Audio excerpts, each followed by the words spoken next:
Cameras up.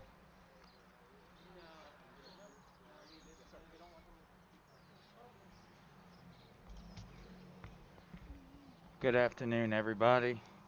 I am joined here today with Police Commissioner Michael Harrison and our Health Commissioner Dr. Daraza. Thank you for joining us today. We'll be providing an update on the city's response to COVID-19. But first, we're going to begin today with public safety. So far this year in Baltimore, we have experienced 8 homicides and non-fatal shootings. While these numbers are down from last year, and that's a positive, I'm still not satisfied. One life lost in our city is too many, and we'll be working aggressively to hold people who commit these acts of violence responsible in our community. As I stated last week, I will continue to monitor our progress every single day, every single hour, every single minute, every single second, and will accept nothing short of complete and total dedication to making Baltimore safety. I would like to now turn it over to Commissioner Harrison for an update on the city's crime fight. Commissioner Harrison. Good afternoon, and thank you, Mr. Mayor. The men and women of the Baltimore Police Department are continuing our efforts in targeting and pursuing those responsible for violence in our city. In the past week, members of the department have made 23 gun arrests for those illegally carrying guns in our city. In addition to getting more guns off the streets in the first few weeks of this year, our department has been working to apprehend violent offenders, some of which are repeat violent offenders.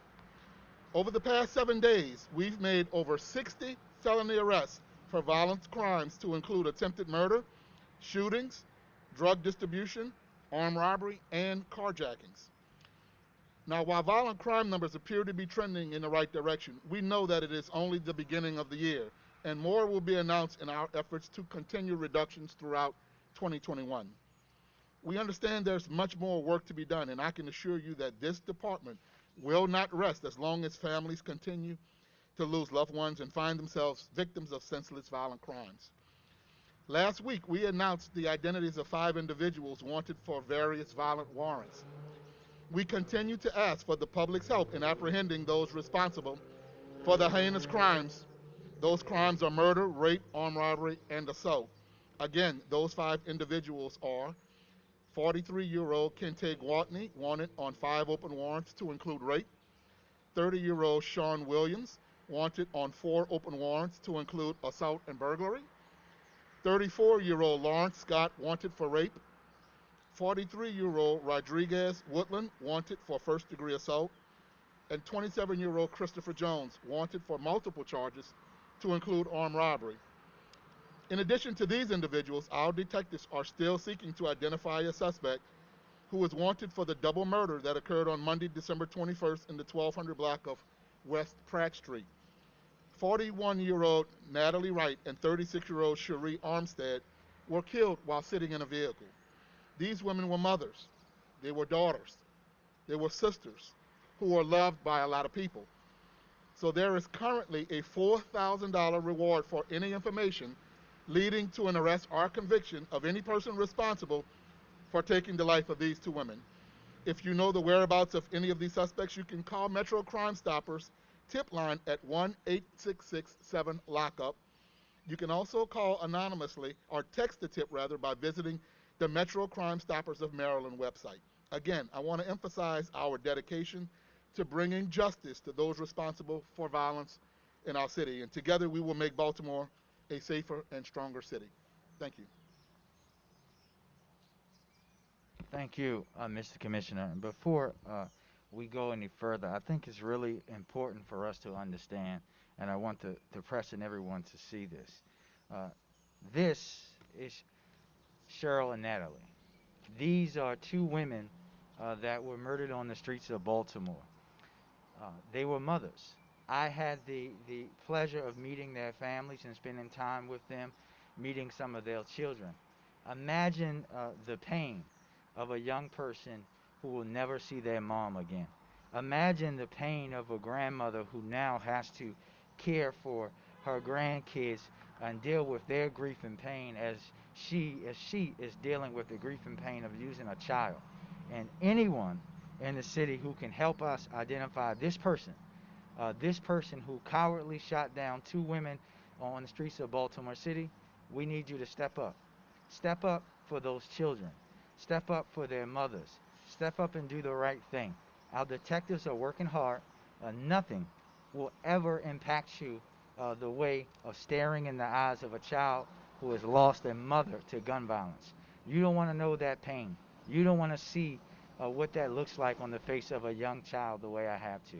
And I'm imploring anybody, I don't care if this person is your brother, to step up and do the right thing and say, we will not allow for women to be murdered on the streets of Baltimore and move on and think it's okay. And I just want to make sure that we uplift that and understand that that cannot be accepted in Baltimore City any longer.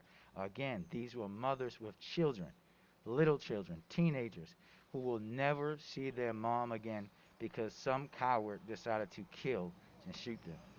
I'd like to now switch gears to COVID-19.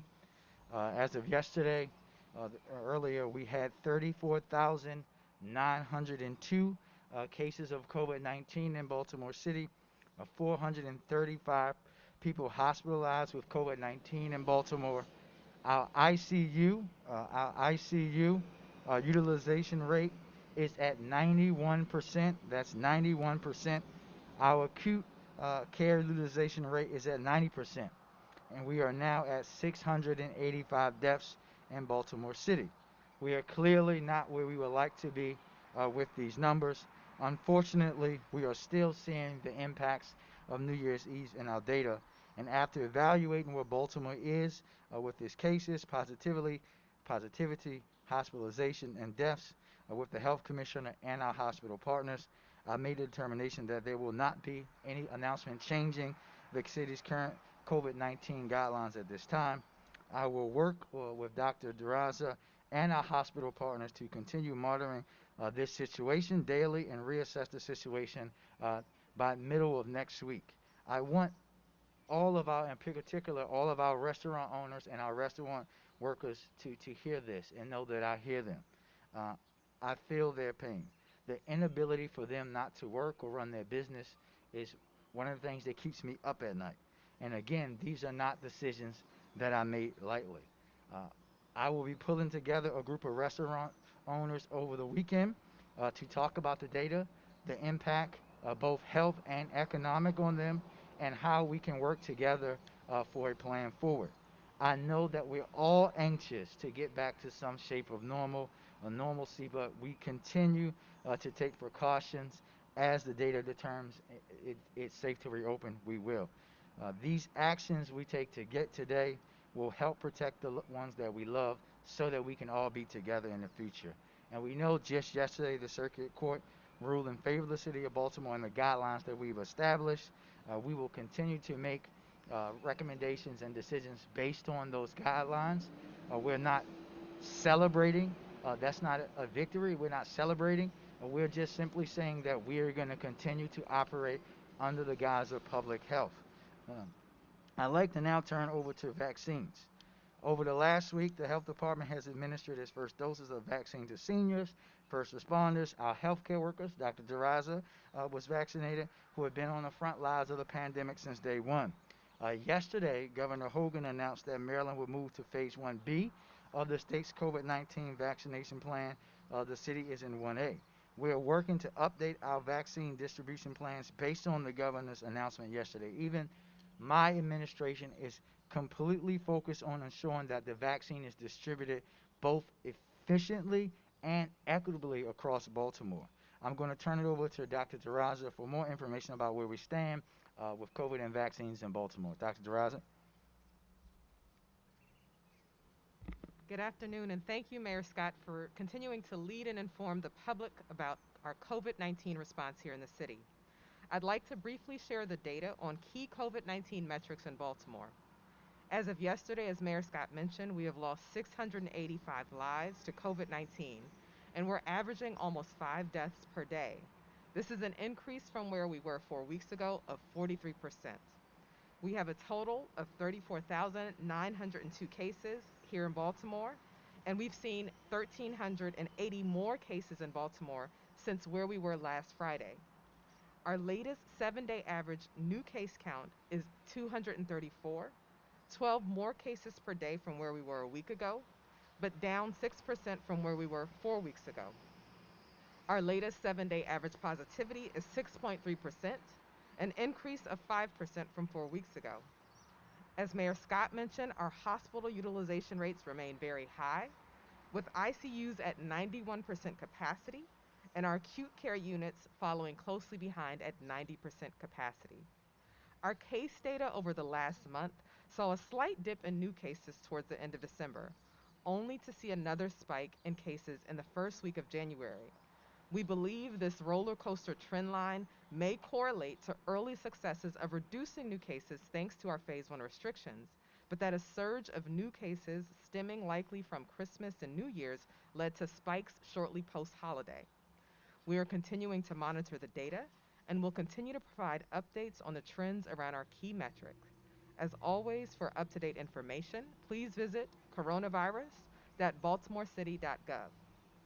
I'd also like to take a moment and address the many Baltimore residents who have reached out for information on Phase B after the governor's announcement yesterday. In Baltimore City, Phase 1B will include Baltimore City residents that are 75 years and older, people experiencing homelessness, shelter staff and residents, high-risk incarcerated individuals, and individuals in group home settings. Other members of Priority Group 1B include the education sector, specifically K through 12 teachers and support staff in schools, child care workers including daycare employees, those involved with continuity of government operations, public and private transit workers, and manufacturing workers. We will be putting out more information in the days to come to clarify exactly who falls into these categories. Since the governor's announcement yesterday, we have seen a surge in demand for vaccination from members of the public who believe themselves to fall into Phase 1B. As of this morning, every appointment slot for our vaccination pod site through the end of January has been taken up on the state's PrepMod scheduling system. Our teams are working to confirm that individuals who signed up are actually eligible under Priority 1B, and we're working to add capacity for more appointment slots through external partners as rapidly as possible. We do remain confident in our ability to schedule the second dose of vaccine for those individuals who've already received their first dose. We ask for patience from members of the public who are interested in receiving vaccines and that are members of priority groups 1A and 1B. I'm actually reassured by the overwhelming interest many residents have in getting vaccinated, but as Mayor Scott mentioned, we will aim to do this efficiently, effectively, safely, and equitably.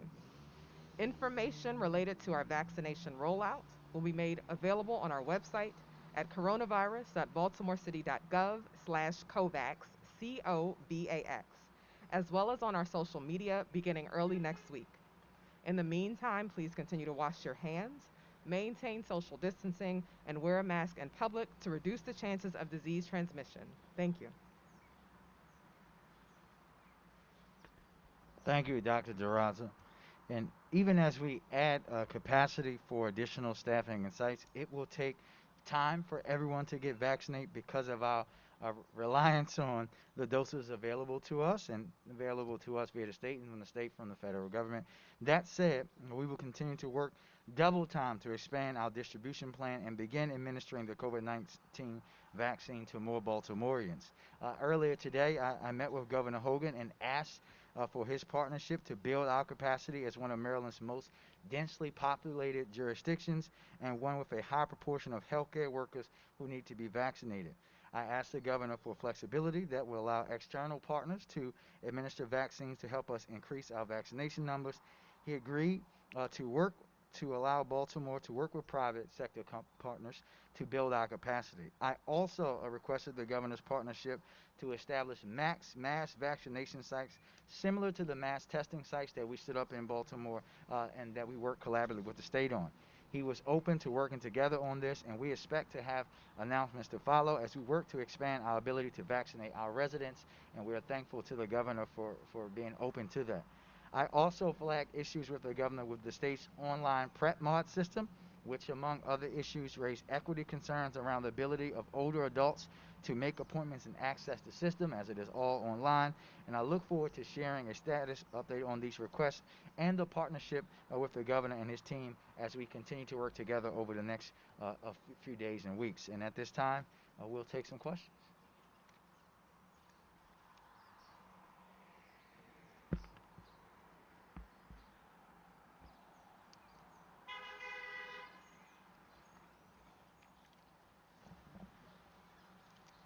Mayor, what do you envision with mass vaccination sites? Are you talking about state-operated sites? I mean, what do you have in mind? Well, it's going to be partnership, state, local, private.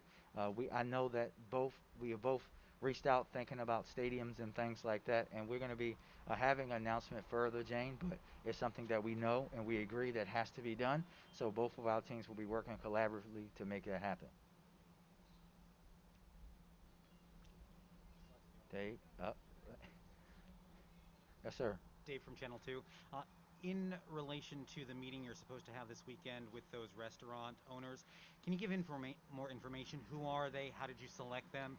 And what conversation will you be having with them? So I'll keep it private for now. We'll talk about it publicly. Some folks may not want to have that information publicly said, but we're going to talk about everything that you heard me talk about. We're going to go into a deep conversation about the data. I want to hear from them about them, their workers, their businesses, where they are. I want to hear from them ideas, and then once we have that, and I communicate with them and folks who are comfortable with their identity being known publicly and us sharing what they said publicly, we will do that with you. And for the health commissioner, what metrics or numbers does the city need to be at? I know in the past you've given specific numbers, but where do they need to be in order for us to see a 25% indoor or outdoor? You know, certainly we're looking at the metrics around new case counts. We're also looking at hospitalizations and specifically looking at a trend. So when you go to our reopening dashboard, we've added hospitalizations and we're looking at trends over time, and we'd like to see those numbers start to decrease for a sustained period of time. You know, having restrictions in place, we're hoping to allow hospitalizations numbers to come down, right? To give our hospitals the capacity they need to be able to support patients as they're coming in a safe way. Piggybacking off of that, Alexa Ashwell, Fox 45. Do you guys have a number, a percentage where it needs to be, the capacities need to be in order for it to be deemed safer to address those restrictions again? Yeah, there's not necessarily a single number. One of the things I do is I speak with our hospital partners, usually weekly, to understand what their staffs are experiencing on the front line and how they're able to manage the current surge. So a lot of it is just having that open communication and dialogue. We certainly want to see new case numbers come down. We recognize with case numbers being so high, it's indicative that there's widespread community transmission. And so as much as we can start to see case numbers come down, as well as hospitals come down over a sustained period of time, that provides us with reassurance. Is there a positivity number that you So we want to be below 5% for positivity, yes. That remains the same. That remains Does the same. positivity have more bearing than hospital capacity or vice versa in terms of? No, I think we consider all of them together, right? Like right now, again, the big concern is our hospitals, our healthcare system's ability to surge. Baltimore City has 11 acute care hospitals. We take care of residents from across the state. And so we have to keep that in mind and keep some capacity available for people who are coming in with COVID, but also with other health issues. I kind of heard that. Okay. And Mayor Scott,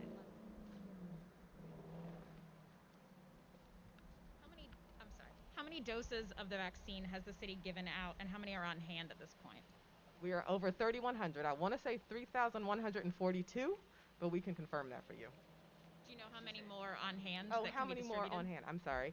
So we've received a total of 11,000, a little over 11,000 doses so far. Okay. Did the state give you any advance notice that they were going to be expanding the vaccination program to 1B? And do you have the manpower to accomplish this right now? So we received some indication earlier in the day that there may be expansion to older adults over 75, but we weren't necessarily clear on the timeline, that it would include all of 1B as well as the timeline around 1C. Right now, our staff is supporting the one city-supported vaccination site at Under Armour. And we're using volunteer staff to keep that site running. So we're working with Coppin State, one of our partners, providing nursing students. We're working with Notre Dame School of Pharmacy, also providing pharmacy students. We're working with Maryland Responds around providing clinical support. And much of our staff, as well as staff from across city agencies, are supporting the logistics and operations of that site. So we are all in supporting that site. And at that site, we are able to do about 500 vaccines a day. And Emily, just to add to that, I think again, that's why it was important for me to speak with the governor about the partnerships, and knowing that he understands and agrees that is something that's a great sign for us that will be a partnership with the city and state, something that we know in the past hasn't always worked out, but to have us be on the same page about this, I think is a big and great thing for Baltimore. Last question. What's the goal in terms of daily vaccinations? If you're doing 500, this is a largely populated city, so I agree. what's the goal? So, I think the mayor has alluded to it, right? There's a need to rapidly expand and scale up. And the only way that we're going to be able to do that is through collaboration with partners. Even when we launched our first city supported testing site, it was in collaboration with Maryland Department of Health, LifeBridge, the National Guard. So we know that, yes, we need to be doing more than 500 per day. And that's going to happen through partnerships with our local healthcare systems, partnerships with the state, and again, partnerships with other community based organizations. Is the state willing to lead that effort? So you got a comment? Jane, it's going to be collaboration and partnership, right? That's what I think. We know the state will lead on some things. We know the city will have to lead in others, and we will have our partners. This is not something that's going to just be done unilaterally. We all know the vacuum. We all know what should have happened. There should have been a national strategy about that, but we have a dysfunctional president for a few more days, and we have to wait for a new administration. But what we're going to do here, state, local, and private, is partner together to bolster our ability to get the vaccine out, and that's what we'll all be doing. That's what I spoke to the governor about today. This may be more for the commissioner. How many Baltimore police officers will be going to DC for the inauguration? I didn't hear you. Repeat that, please. How many Baltimore police officers will be going to DC for the inauguration, if any? How many? In addition to our own safety protocols for Baltimore, we're sending 26 members to Washington, as we did 4 years ago for that inauguration. 26? 26, one captain, one lieutenant, 6 sergeants, and 18 officers. Do you know their role? Anything you can tell us? It's a parade assignment on Pennsylvania Avenue, very low impact, uh, but that was the request, and that's going to be their assignment. And your manpower locally for that, for inauguration? Well, we have protocols in place, and we've adjusted manpower to make sure we have sufficient coverage to make sure all of our city buildings are safe. All right, thank you. Can we try one more vaccine question? One more. There's a lot of confusion. That's why I'm asking this. So when you said that all your slots have been taken through the end of January already, are you finding that people are calling saying, how do I do this? How do I register? I mean, we're hearing it. So what's your experience in terms of the confusion over how this is being done? Our call center and staff have been inundated with those questions. I know many of our partners have gotten those questions and sent them our way as well. Please, again, I can't stress enough to go to our website for up-to-date information, coronavirus.baltimorecity.gov/COVAX, COVAX. We update our website as we get information on expansion. We also provide additional information on our website. And then just before we close, I did want to mention one more thing. I know that many of you have been asking about the school's reopening plan, and we have to understand that this is an unprecedented time, and we must focus on the safety and well-being of our teachers and staff and our students. And let me also be very clear that our teachers are frontline workers, and this is why we're going to be bolstering part of why we're going to be trying to bolster our vaccine so that we can make sure that they are able to get the vaccine. And I also want to point out this. What I'm going to be doing is meeting with teacher leadership, their leadership, and talking to them, being a bridge between them and the school system to make sure that concerns and things are met wherever possible. But I also want everyone to understand that we have to make sure that our young people don't fall behind. I received an almost heartbreaking message from a young man yesterday on my Instagram account who simply said that we basically he knows that it's COVID, but he needs to get back into the classroom because he's failing. but we have to make sure that we are doing that in a safe way. And while we have to collaborate, we have to focus on vaccination for our teachers, and while I will be working to mitigate as many issues as possible. Thank you, everybody.